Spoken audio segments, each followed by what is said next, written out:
That way we're ahead of ourselves, right? No bloody way. How did we do that? You're listening to Nerds Out of Water with Michael Lobb and David Camus.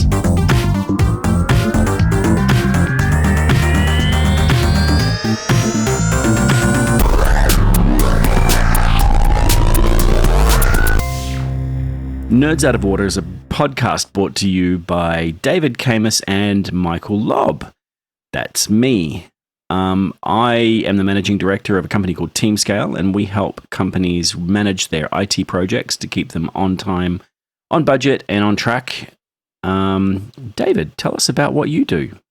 Hi, my name is David Camus. I'm the director of One Bright Cloud. I lead a group of techs and futurists. We look at some interesting things like autonomous vehicles, drones, AI, and public safety. So we challenge ourselves during this podcast, and we want to see each other's perspectives. And we don't always agree. Sometimes we do, sometimes we don't. But after listening to this podcast, you'll definitely have an idea about what we're talking about. So, David, you were unable to make the podcast last week because your internet was broken. Tell us what happened. Well, we had a number of storms come through the Sanford Valley area where we are. We were managed to lose our internet, which is the old ADSL, which is the old copper. And we then lost our backup, which is the 4G, because the lightning took out the tower. So we literally were very quiet. The office had no internet, no phones, no mobiles. It was quite archaic and very, very nice to be at. Right, so you got a forced tech-free holiday. A forced tech-free, and we've spoken about that in the past, I believe, having tech-free holidays. We have. And I had a forced tech-free holiday, which meant I had to cross over the range to be able to get any tech to get us onto mobile or anything. So I decided to let you go for your life with the Nerds Out of Water podcast, which I noticed you did. I had a little bit of a rant, which I've done this before. I've had a rant and just gone nuts, and that was fine. You back on ADSL, or are you on 4G, or what's the story? No, we came back up on 4G for about 4 days, and then finally we had the ADSL brought back on. We're hoping to get some better internet connectivity over the next few months, but we'll see how that goes. For me, I'd love to get 5G. Wasn't the NBN supposed to connect everyone in Australia? Everyone who's near a road. Except Sanford Valley. No. Everybody who is near a main road will be connected. So our main road is about 2 kilometres away, which means we have a kilometre of additional private connection to do, or we just use the old copper, which is our ADSL, which is where our problems are to start with. So interestingly enough, I found out the other day from the tech that our NBN comes down the road, but it's copper coming down the road. Yes, so most of them most NBN goes to the, I was going to say a pit, but it's not a pit, to the box, and then from the box out to the house is copper. Yeah, we're one step removed, so we've got copper down the road to the exchange, and then in our case, we're coax into the house. And I wonder why you've got slow internet. Well, this is Australia. Our office in Vietnam, our office in the Philippines has so much better internet. I just love sitting there when it's speedy. And the UK. So the fibre used to be fibre to the node, and then the original idea was fibre to the house. Wouldn't that be awesome? Yeah. Oh, man. Anyway. Then we'd still have half of the internet that Vietnam's got. Yeah, well, I mean, 5G is coming out. I don't have my tin hat on at the moment, but I know that there's a lot of conspiracy around it. So I am looking forward to seeing what that does. I don't have 5G here, although we do have 5G on the Gold Coast. I am in the Apple ecosystem, so that probably won't happen for a little while. I know Samsung have got some 5G phones coming out soon. Oh, and the Samsung S20. I've been looking at the Samsung S20. It's in the region of $2,000 Australian dollars, but it's $2,000 for a phone. $2,000 for a phone. It has 4 camera lenses, I think it is on the back, 1 on the front, and the 100 times zoom.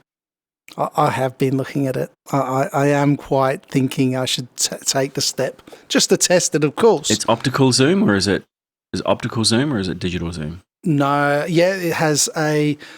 How did they put it? It has a reflected optical, or mirrored optical zoom, and then it goes up to 5, or is it 10? And then after that, it's a digital zoom. Right. But the capacity is amazing. I have an old phone. It's not an old phone. It's perfectly usable. It's an iPhone 8, and everyone else has got like 10s and 11s and Samsung S, whatever the hell they're up to now. Yes, I'm okay with a model or two behind. I'm okay with a model or two behind. I don't use the camera other than to take happy snaps. You know what I'm like. I use an actual camera to take photos of actual people actually posing, actually with lighting. My camera on my phone is to capture the moment. But hey, I'm not an Instagrammer really.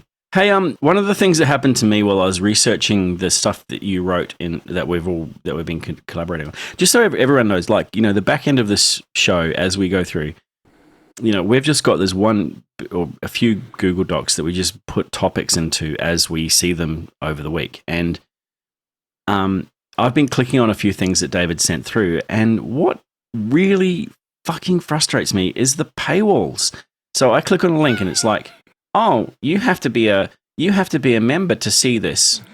I read a lot of news and I'm happy to subscribe to a news service. I do subscribe to a couple, but I'm not going to subscribe to 15 of them just so that I can see an article written by someone whinging about something else.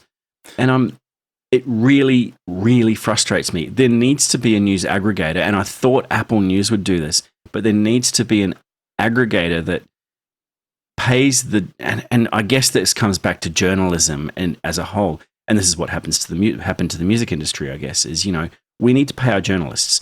Journalists are the people who get the news out to the public, and they need to be compensated for doing their job, and they need to be compensated in a way that is not just telling them to report on this or that. They need to be compensated to report on news. And an aggregator like Apple News or like whoever is doing this needs to be able to provide funding through subscriptions to pay journalists to make stories that reflect what we want to read. Now, I live on the Gold Coast. Every time I click on a link that I see on Facebook or on LinkedIn or on Twitter, it goes to the Gold Coast Bulletin, if it's from the Gold Coast, and there's a paywall there. There's no way I'm going to subscribe to the Gold Coast Bulletin. It's a free paper that comes around every week. I'll read it in the cafe tomorrow. It's just frustrating.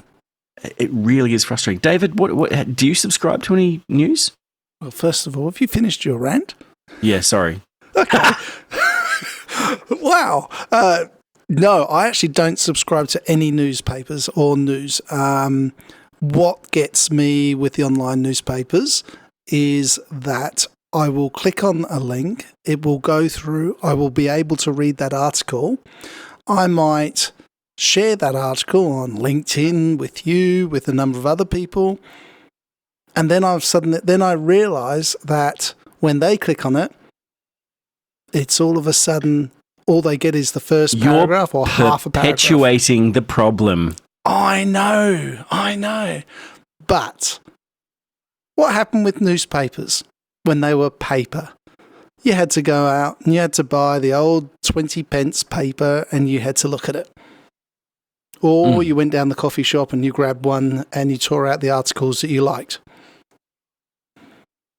Now here's the thing. I subscribe to Netflix. I subscribe to all of these things. I subscribe to Medium. I subscribe to Apple News or News Plus or whatever it's called. And I expect that these news outlets, and I call them news outlets because they are the digital newspapers of today. I expect that when I click on a link from someone like yourself, that I'll go there and it'll say, oh, it's okay. He's got a subscription to this newspaper, so I'll show him that version of the story. Okay. Now, Michael, look at the links that the newspapers that are in our links. One is sciencealert.com. One is highsutton.com. These are newspapers and editorials that will never be in somebody else's capture. We purposely look for way out there articles so that we can talk about really unusual things. And I just don't think they're going to be captured by the New York Times. The New York Times, Rolling Stone, the Gold Coast fucking Bulletin. Most of the Australian newspapers, where they have an online site, they have a paywall, and you're allowed to look at 3 articles or 4 articles per month, and it's like, that's stupid. So I just get on a VPN and I pretend that I'm coming from San Francisco, and I've got another 4 articles, and then I go to South Korea, and then I've got another 4 articles, and I've just got to trick it. But I wish that these newspapers were able to go to an aggregator and say, you know what, just give us a couple of cents per view, or a fraction of a cent per view, however many, whatever. And I don't know what the business model is behind this, but an aggregator should be able to say, hey, give us your news. We'll aggregate it. We've got people paying for it, and we'll distribute that money to you based on views. Same as they do for music, same as they do for. I hope so, because it's frustrating. It doesn't happen. No, but some of these really remote newspapers won't get it. But the remote newspapers are all owned by the same 3 people in Australia, and probably the same 15 people around the world. So, Anyway, that's my rant for today. You're on a roll, aren't you? You had it last week, and I gave you some freedom last week, and you've just taken it on.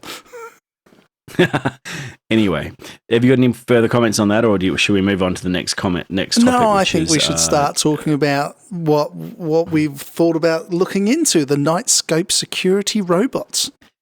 Right. So this is one of them, but one of the articles that I clicked on that took me through a paywall. But I managed to find a lot more about these because luckily Knightscope have been advertising, and they're trying to get a lot of information out there. So these security robots are robots that patrol things like shopping malls and docks and things that have really accessible for robots areas, and they use a lot of internal AI. So they use vision, so they facial recognition and things like that. Plus, they use a lot of AI to understand what. Yeah, they got LiDAR, they've got radar, they've got the AI, they've got vision, if you want to call it vision. They come in many different modes and models. There are the police robots that stand up. There are ones that are outside, so they've got them walking around or rolling around parks. And then they have a couple of four-wheel drive capabilities. These things kind of look like a Segway with a robot on it. Oh, I see. I like the ones that look like Daleks. Right. Yeah, exactly. So this is our the mouse droids of Star Wars that just run around. They're little tiny things that run around their Star Destroyers, and then I don't know, they do deliveries, but they also keep security up and all of that. And this is really cool because this is science fiction becoming science reality. And I have to say it's so cool that I have been in conversations with Knightscope about bringing them into Australia. But Knightscope will not or are not able to look at any area off of American soil. They are tied for American soil due to the AI that they utilize. Right. So why is that though? Is it well, it's the same way as when they had the hash. They had the new hash, the 124-bit hash that wasn't allowed out of the US for a little while, and now it seems like everyone's got it. But I think that's a major opening. So if there's any robotic companies in Australia who are looking at police robots, I would be interested. Get in contact with me. So what's Hollywood going to make movies about in the future when Paul Blart Mall Cop? Well, hopefully not this particular article that I raised up last week, because these police robots, they're the night security robots. They're going around parklands, they're going around shopping centres, as we've said. There was a case in Los Angeles in a park where a lady saw people fighting and she ran up to the police robot that was patrolling the park, and she kept shouting at it, saying, "I need you to call the police. I need help, help, help." And the robot just turned to her and said, "Step out of the way, step out of the way," and went on its route. A passerby ended up by phoning 911, so phoning the emergency services to get get help. So that's voice recognition, and you know the problems I have with Siri. Hey Siri, tell me a joke. This one's for the kids. What do you get when you cross a vampire and snowman? Frostbite. Oh, frostbite. Yep. So that's pretty much all I do with Siri, because whenever I ask her an actual question, she's like, "I'm sorry, I don't have access to that." And exactly what this woman would have experienced. She's run up to the police robot and said, "Help, help, call the police." And the police robot's gone, "I'm sorry, I don't understand what you're saying." And we don't know if she had an accent. We don't know. Well, that's a really interesting thing. Bias is a really important thing in voice recognition. Did you know that an American white male is more likely to be understood than anybody else for voice recognition? And that's the same as skin color. Facial recognition is far better for a pale skinned person than it is for a darker skinned person. So we're more likely to get caught by facial recognition. Yeah, there's algorithms that are now being developed that are getting over this. But Google, the phones, when they started coming out with the facial recognition, were ignoring darker skinned people for many, many different reasons. And it's training. It's just training, isn't it? It's training. That's right. And there was a particular, and I can't remember the article of the lady. There was a particular dark-skinned lady who really took this on and did some really good work out of one of the universities over in the US to develop some code to make this far better for everybody. So there's a TED talk about keeping human bias out of AI by Kriti Sharma. And that is also attacks this problem as well. And it's really interesting. If you want to have a look, I'll post that on LinkedIn or Twitter. But there is always going to be some sort of bias with AI because somebody has to write the code behind it.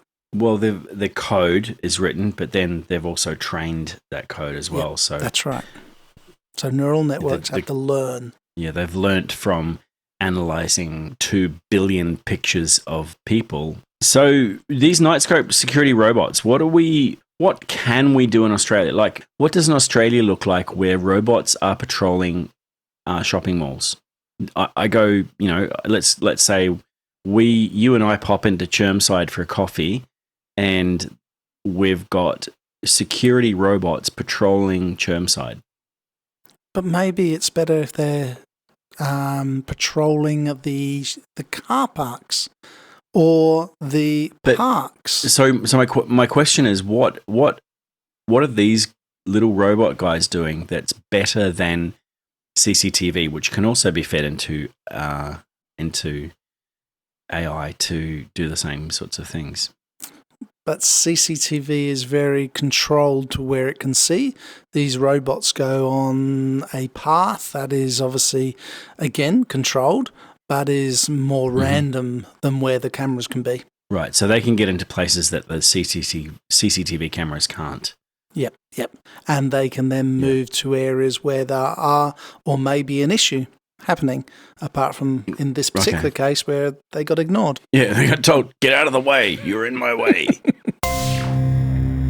So, Michael, you have a lot of work going on in Vietnam. Yeah. Is the coronavirus causing you any issues at all? Look, it hasn't caused us any issues, but we have made sure that our staff are safe. We've asked them to work from home if they don't feel safe. We've also made sure that there are health measures in place in the buildings that we're working in and things like that. But also, the thing is we're trying to make sure that we know what's going on. We're aware of the things that are happening to make sure that we know what's happening so that we can keep an eye on our team. I want to look at some of the facts that's coming out of the World Economic Forum at the moment.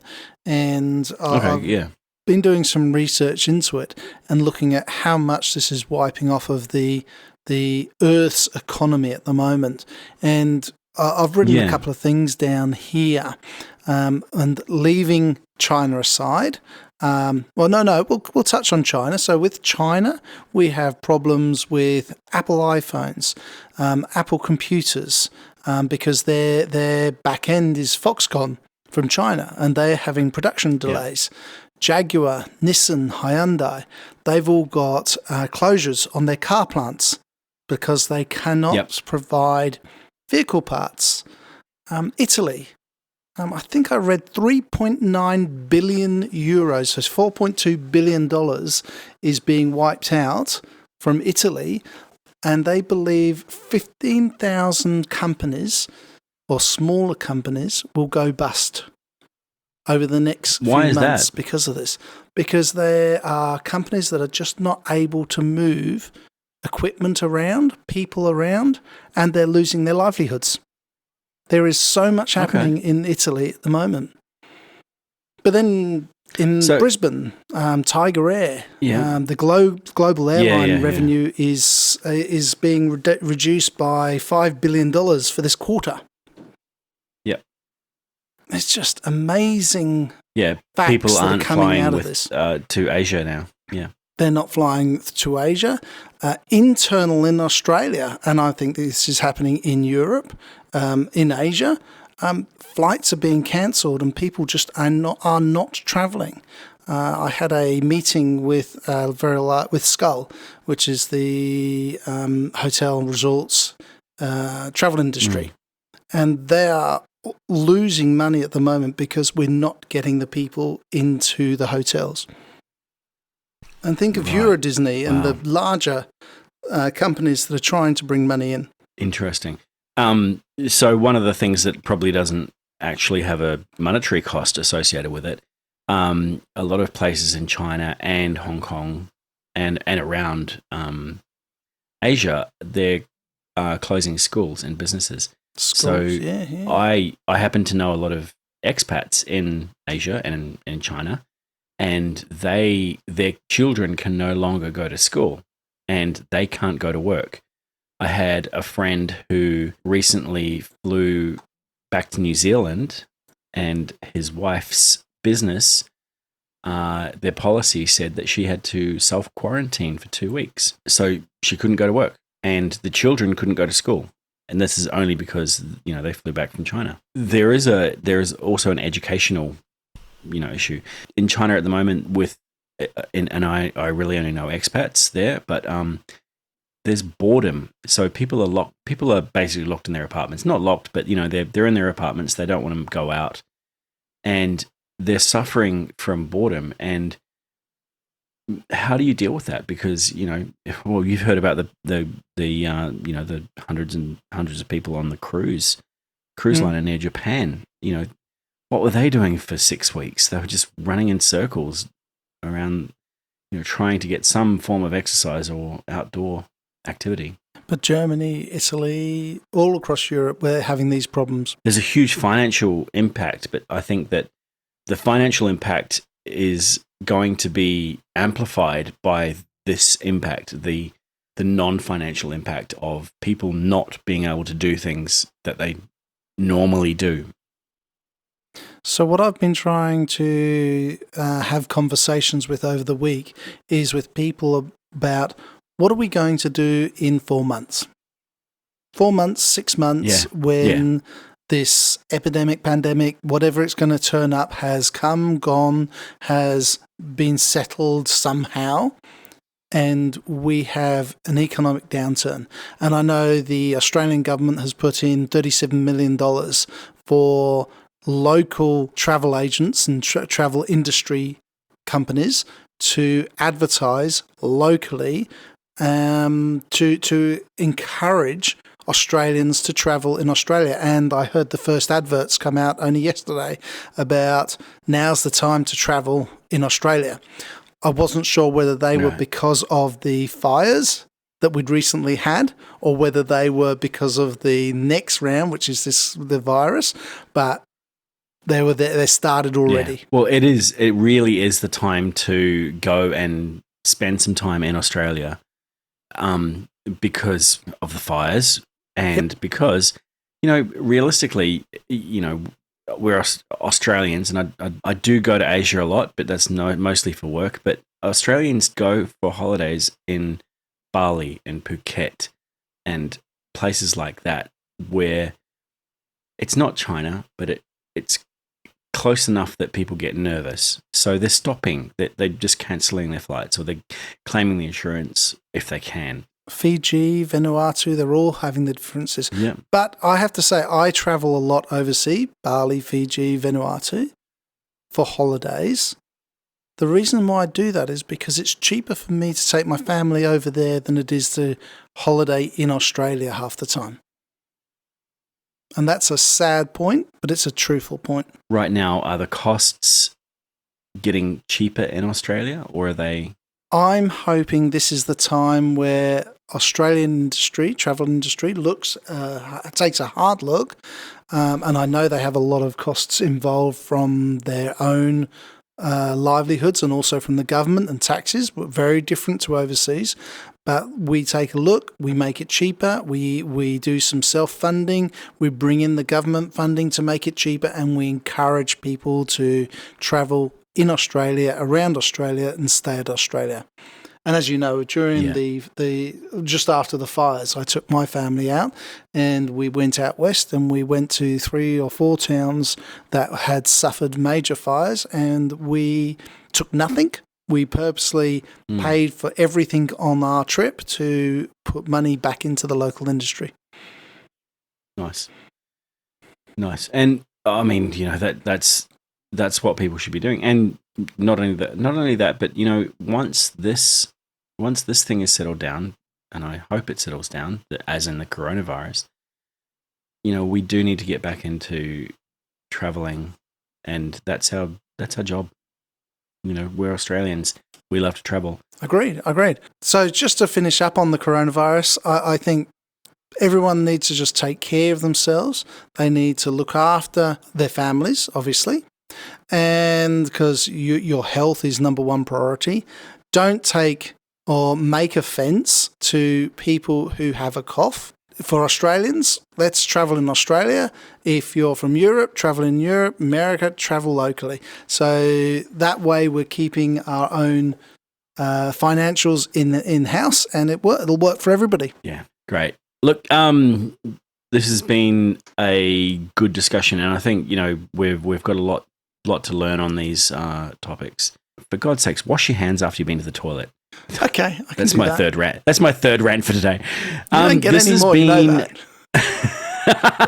This has been the Nerds Out of Water podcast. If you're listening to us on Apple Podcasts or on whatever podcast app you're using, please rate us and leave a comment. We love to hear comments. If you're looking for either of us, I'm at Michael Lobb, MichaelLobb, on Twitter. David, are you on Twitter? I am. I'm Dave with 7 on Twitter, or you can contact me. Dave with 7. Dave with 7. We'll go into that another time. Or you can contact me directly at david@onebrightcloud.com.au or leave a message below. Thanks for listening, and we'll see you next week. Bye. Bye.